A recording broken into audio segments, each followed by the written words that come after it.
아까 웰컴 때 얘기했지만 우리 토미 귀란 자매가 사실 너무 열심히 주변의 형제자매들한테 기도도 부탁했지만 두 분이 정말 귀한 자녀를 얻어서 기도 가운데 낳은 자녀거든요. 사실 이름이 시온이랍니다. 우리 정지원 신현아 자매 아들이랑 이름이 똑같아요. 그래서 너무 축하하고 아이가 잘 크기를 다시 박수하고 우리 축하해 주면 감사할 것 같습니다. 또 제가 이따가 2시부터 공연이 여기 있기 때문에 그 다음에 우리 본준 형제 여기 와 있지만 놀라운 세션들과 함께 공연을 우리가 부탁했는데 기꺼이 바쁜 와중에 저렴한 비용으로 정말 죄송하긴 하지만 저렴한 비용으로 이렇게 공연을 우리가 여기서 좀 들을 수 있어서 사실 너무 감사합니다. 이따가 수고해 주시겠지만 자 오늘 제목은 처음이며 마지막이다. 요한계시록 22장 11절 13절 말씀인데요. 알파와 오메가며 처음과 나중이다. 사자성어로는 시종일관. 사자성어를 이렇게 많이 쓰면은 굉장히 있어 보인다고 하더라고요. 중국에선 그런데요. 그래서 같이 여러분들하고 좀 말씀을 좀 나누도록 하겠습니다. 한번 같이 좀 읽어보고 좀 잘리긴 했는데 저 옆부분이 그래도 이제 좀 보실 수 있겠죠? 같이 한번 읽어보도록 하겠습니다. 자, 시작. 이제는 불의를 행하는 자는 그대로 불의를 행하고 더러운 자는 그대로 더러운 채로 있어라. 의로운 사람은 그대로 의를 행하고 거룩한 사람은 그대로 거룩한 채로 있어라. 보아라, 내가 곧 가겠다. 각 사람에게 행위대로 갚아주려고 상을 가지고 간다. 나는 알파며 오메가 곧 처음이며 마지막이요 시작이요 끝이다. 각자 이제 여러분 스스로에게 한번 질문을 하시고 여러분 뭐 노트든 폰이든 열어서 여러분이 24년 초에 적었던 거, 기도하려고 했던 거, 또 계획한 것들이 얼마나 이루어졌는지는 전 잘 모르겠습니다. 제가 제 다이어리를 펴봤더니 항상 제가 11월 중순쯤 다이어리를 누군가에게 받고 또 그 받은 거에 내년을 계획하는 많은 기록들을 하는데 2023년 11월, 12월 그리고 24년 1월, 2월은 빼곡해요. 근데 그 다음부터 다이어리에 점점 빈칸이 많이 생겨나더라고요. 그러니까 어떤 것들을 우리가 막 새로운 마음으로 다시 시작해 보려고 막 적어내고 뭘 이렇게 기록은 하지만 그걸 1년 동안 유지한다는 것도 보통 어려운 일이 아니더라고요. 여러분의 지난 24년 한 해는 어땠습니까? 또 여러분들이 연초에 적었던 것들을 지금 다시 펼쳐봤을 때 여러분들의 그 24년의 한 해는 어땠습니까?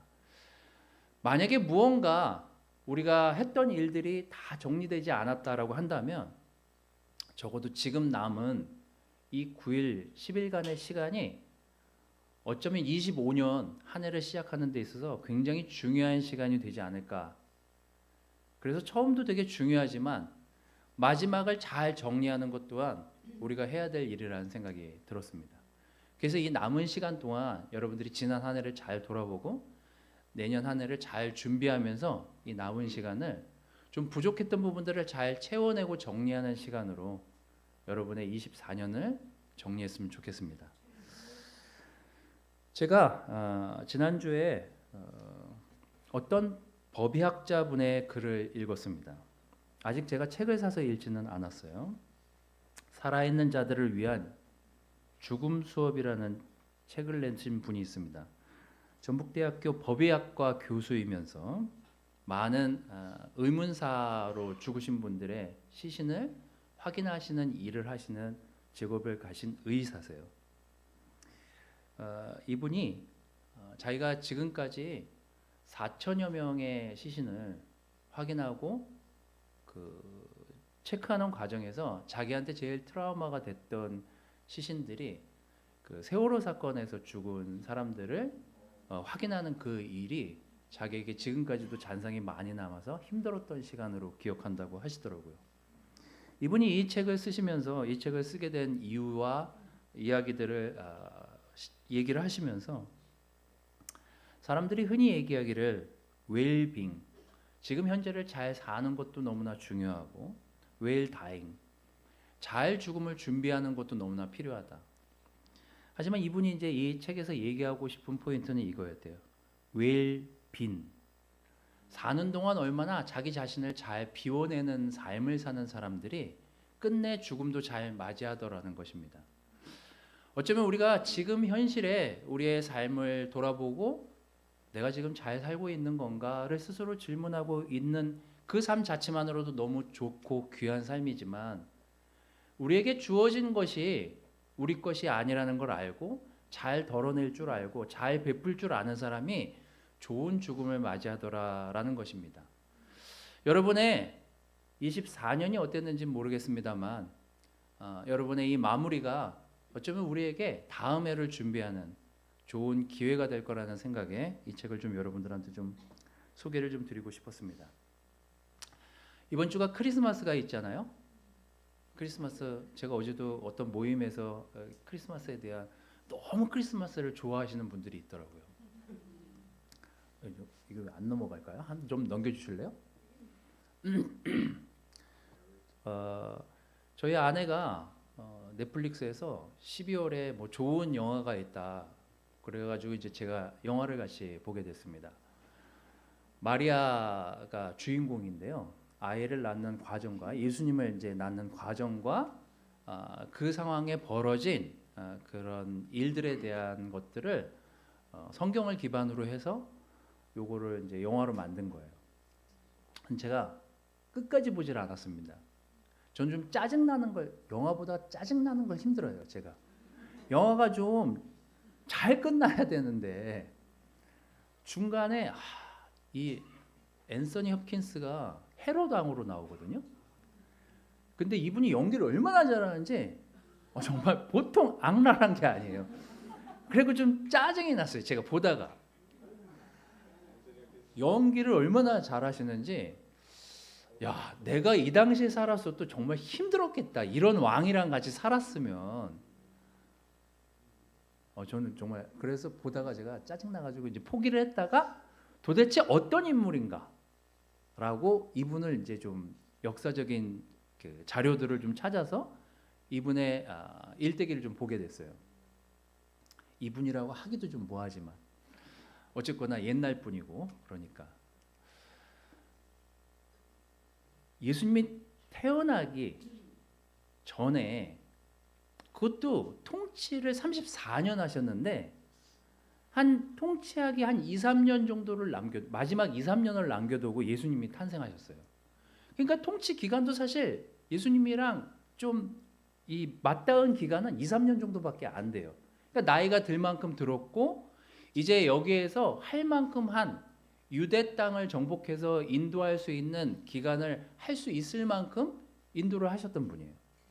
거기다가 제가 이제 자료를 찾아보니까 다윗 왕이 점령했던 땅만큼의 땅을 지배한 거예요.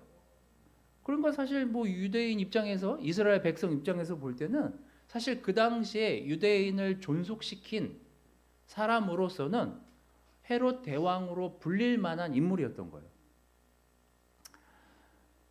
역사적인 관점에서 제가 이분의 자료를 쭉 찾아보면, 첫 번째, 우리랑 다르게 금수저 출신이에요.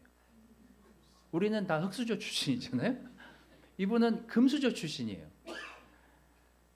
정통 유대인 출신은 아니지만 하스몬 왕가, 우리가 신구약 중간사에 보면 하스몬 왕가가 이 유대인들을 이렇게 인도하게 되는 그 과정의 스토리들이 있는데, 그 하스몬 왕가 출신은 아니에요.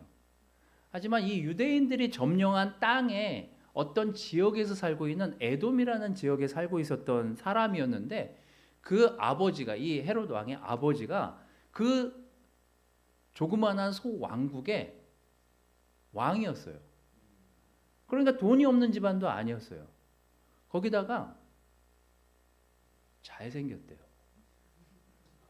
그러니까 사실 우리가 안 가진 게, 형제들이 안 가진 게 많은 거죠. 돈도 있고 잘생겼어. 그럼 뭐 거기 거기다 무슨 말을 합니까? 자매들도 이렇게 주인공이 잘생기면 좋아해서 드라마 열심히 보시는 자매들도 있더만. 그렇죠. 스토리랑 상관없이. 어쨌거나 돈도 있고 왕이에요. 왕의 아들이. 그 둘째 아들인데 똑똑했대요.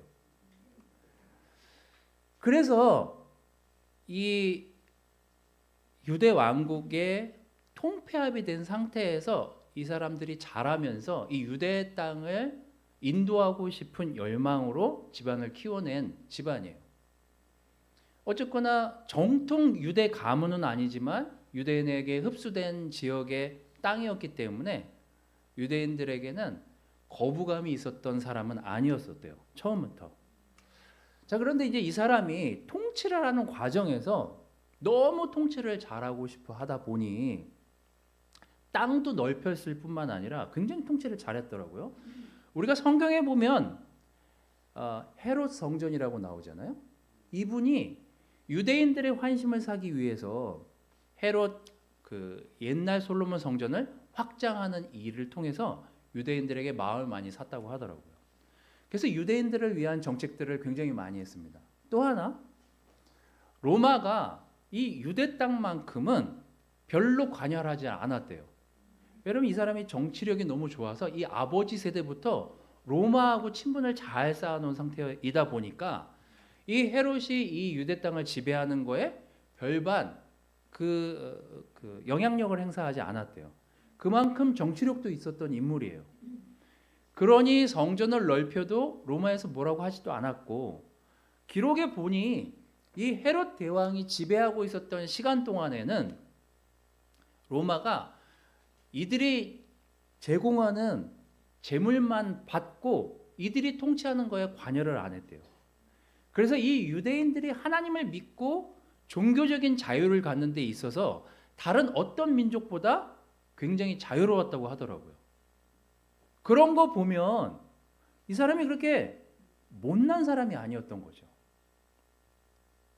근데 어느 순간 언제부터 잘못됐을까를 생각해 보면 이 사람의 전반기, 중반기까지는 문제가 없어요. 심지어 우리가 잘 아는 클레오파트라하고도 거래를 해서 유대인들의 부를 올리는데 기여까지 했다고 하더라고요. 근데 이런 사람이 왜 마지막에 힘든 삶을 살았을까? 그게 이 사람의 출신과 이 사람이 나이가 들어가면서 가져가려고 했던 어떤 욕심들이 이 사람의 마지막을 망가뜨려요. 많은 걸 가졌음에도 불구하고 한 가지, 너무나 자기가 가지고 싶었는데 이건 바꿀 수가 없어. 그게 뭐냐면 정통 유대 가문 출신이 아니었어요. 이게 평생 이 사람을 괴롭혔던 것 같아요. 그래서 누구랑 결혼을 하냐면요, 그 하스몬 왕가의, 그러니까 유대인 정통 왕가의 딸하고 결혼을 해요. 그래서 이 결혼 생활이 잘 유지가 돼서 애도 셋이나 낳더라고요. 근데 이 나이가 들어가면서 자신의 왕좌에 대한 불안감이 나이가 들면서 극심해지다 보니 나중에는 아내 말을 안 듣고, 마리암이라는 아내 말을 안 듣고 살로메라는 자기 여동생의 말을 들으면서 문제가 생기기 시작해요. 이 살로메가 봤을 때는 부부가 너무 잘 지내는 것 같고 자기는 이렇게 하다가 어떤 것도 차지하지 못하고 죽을 것 같으니 오빠를 부추겨가지고 그 마리암을 시기 질투하게 만들어요.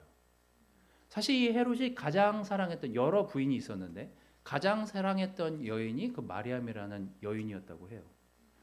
그런데 이 여동생 살로메의 말을 듣고 자기 아내가 자기 위치를 찬탈한다는 생각에 두려움에 휩싸인 나머지 아내랑 자기 아들을 다 죽여요. 그러면서 자기에게 반대하는 사람들을 살려두질 않아요. 그때부터 이 왕가가 망가지기 시작합니다. 첫 번째, 그 불안함이 이 사람을 망가지게 했고, 두 번째는 우리가 너무 잘 아는 사건. 뭐죠? 예수님, 메시아가 탄생한다는 그 이야기를 듣고 그때부터 좌불안석이 됩니다. 그때부터 자기의 왕좌가 흔들릴 것 같다는 그 불안감이 더 커지기 시작하면서 이제 자기가 잘 해왔던 것들도 망가뜨리기 시작해요. 마태복음 2장 2절 3절은 이렇게 얘기하고 있습니다. 유대인의 왕으로 나시니가 어디에 계십니까? 우리가 동방에서 그의 별을 보고 그에게 경배하러 왔습니다.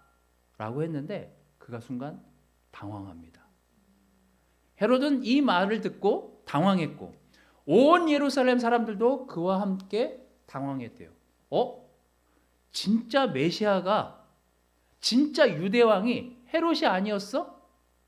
이 소문이 유대 땅에 돌기 시작하면서 헤롯은 그가 지금까지 자기가 가장 약하다고 하는 그 아킬레스건, 내가 정통 왕이 아니었나?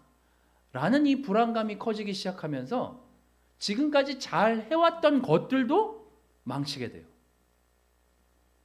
여러분들이 잘 아는 사건. 마태복음 2장 7절 8절은 또 이렇게 기록하고 있습니다. 헤롯은 그 박사들을 가만히 불러서 별이 나타난 때를 캐어 묻고 그들을 베들레헴으로 보내며 말하였다. 가서 그 아기를 샅샅이 찾아보시오. 찾거든 나에게 알려주시오. 나도 가서 그에게 경배할 생각이요. 정말 경배할 생각이었을까요? 이 일로 헤롯 왕의 마음은 자기의 끝이 어떻게 끝날지에 대한 그 상황들을 완전히 뒤바꿔 놓게 됩니다. 어떻게 되죠? 계엄을 선포해요. 이제 안 되겠어. 2살 미만의 애들은 싹 죽여버려. 내 이 왕권을 유지하는 데 있어서 죄송합니다. 여러분의 트라우마를 건드려서. 이 왕권을 유지하는 데 있어서 어떤 것도 걸림돌이 있으면 안 돼. 그리고 일단 자기의 왕권을 위협하는 인간들을 모조리 죽여요. 심지어 이 아내와 아들을 죽인 것에 대해서 이 장모 되시는 미리암의 엄마가 언급을 했을 때 그 언급한 한마디로 재판도 시작하지도 않았는데 바로 죽여요. 그러면서 그 일대 주변에 있는 사람들을 도륙하기 시작합니다. 그리고 다 죽여요. 제가 그거 영화에 이제 그런 막 자기 주변에 있는 사람 그거보다 짜증나서 제가 영화를 그만뒀는데 이게 하루아침에 그렇게 된 게 아니더라고요. 34년이면 적은 통치 기간이 아니에요. 다윗도 40년, 솔로몬도 40년인데 그 뒤에 그만큼 나라를 인도했던 왕들이 없어요. 34년이면 인도할 만큼 인도하고 엄청난 기간 동안 자기의 치적을 쌓아서 유대인들에게 환심을 살 수 있을 만큼의 시간들을 벌었어요.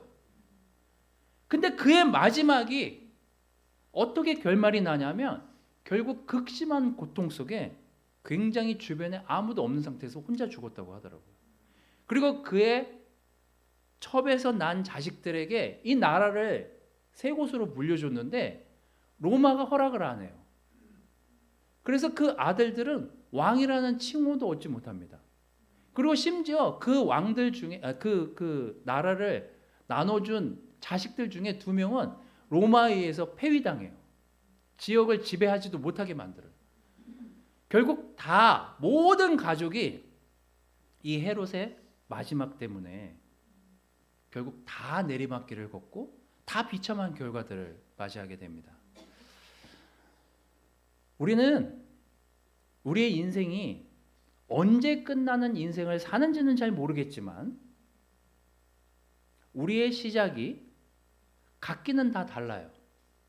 어떤 사람은 제가 12월에 만난 분들 보니까 부모님을 잘 만나서 그래도 교육이라도 잘 시켜야 되겠다라는 일념하에 부모가 있는 돈 없는 돈 다 모아가지고 강남에서 교육을 받으신 분도 있더라고요.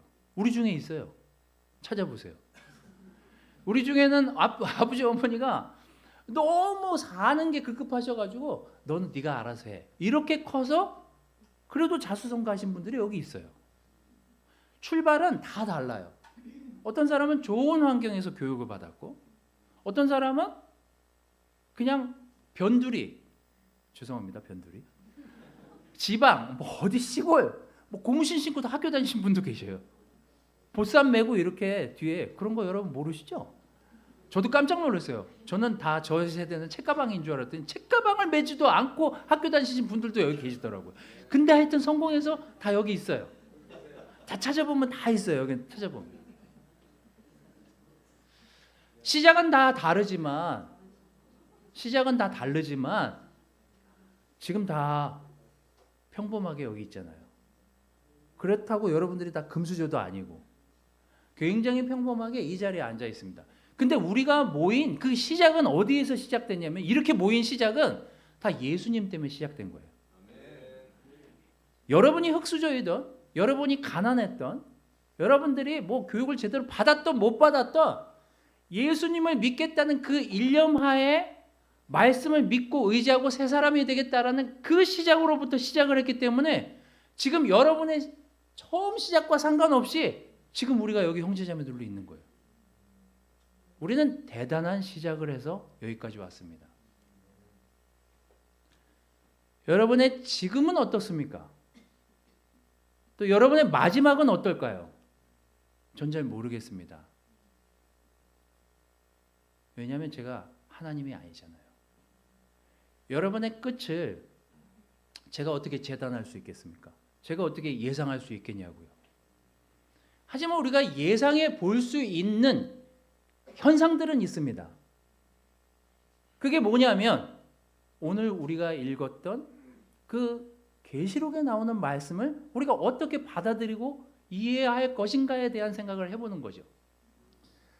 이 헤롯은 그의 마지막에 그가 지키려고 했던 것들이 사람이 아니라 자기 자신을 지키려고 하다 보니 많은 잘못된 판단들을 하면서 굉장히 비판적인 결말을 맞이하게 됩니다. 오늘 우리가 한번 이 헤롯을 통해서 우리의 지난 2024년을 돌아보면 좋을 것 같아요. 불의한 일을 하려고 처음부터 계획하고 시작한 사람은 없을 거라고 생각해요. 하지만 살다 보면 불의한 일을 맞닥뜨리게 됩니다. 그 불의한 일에 대해서, 공정하지 않은 일에 대해서, 또는 죄에 대해서, 또는 이것이 잘못됐다고 생각하고 있는 그 일에 대해서 우리는 그것들을 어떻게 처리했습니까? 또 여러분들이 지난 1년 동안 내가 하나님 앞에서 또 예수님 앞에서 순수한 마음과 믿음과 열정으로 내가 다시 한 해를 시작하겠다고 했지만 여러분 마음에 때가 끼거나 또는 불의한 일들을 그냥 눈 감고 지나와서 그게 여러분의 발목을 잡고 있었던 것들은 없었을까요? 그렇다면 여러분, 하나님이 이렇게 계시록에 경고하십니다. 불의한 일을 했어? 근데 안 돌이켜? 그럼 불의한 일을 계속해. 계속 놔둘 거야. 하지만 언젠가 내가 너를 내 시작도 너와 했고 내 마지막도 내가 너와 할 것이기 때문에 결국 네가 거기서 돌이키지 않는다면 그렇게 살다가 그렇게 끝내라. 하지만 네가 공정하게 살려고 하고 공의로운 일을 하려고 하고 정의로운 삶을 살려고 나와 함께 시작했다면 그래? 지금 힘들더라도 끝까지 그 일을 하길 바래. 이게 하나님의 말씀이자 하나님의 방법입니다. 우리가 하나님을 표시할 때, 하나님을 표현할 때 우리가 뭐라고 표현해요? 처음도 신실하셨지만 끝까지 신실하신 분님이 하나님이심을 우리가 믿는 거 아니에요? 어제도 신실하셨고 오늘도 신실하시지만 우리의 마지막까지도 하나님은 신실하지 않으시겠냐고요. 우리가 오늘 죄졌다고 하나님이 오늘 우리를 내치지는 않으실 거라고요. 하지만 오늘 불의한 일을 내일도 놔두고 내일 모레도 놔두고 우리가 죽을 때까지 그 일을 놔둔다면 하나님은 우리를 어떻게 두고 보실 수 있겠냐고요. 저는 이 헤롯에 대한 지난 스토리들을 이렇게 보면서 그의 시작이 미약했지만 하나님이 또한 그를 그 시기에 왕으로 세우셨다라고 저는 생각해요.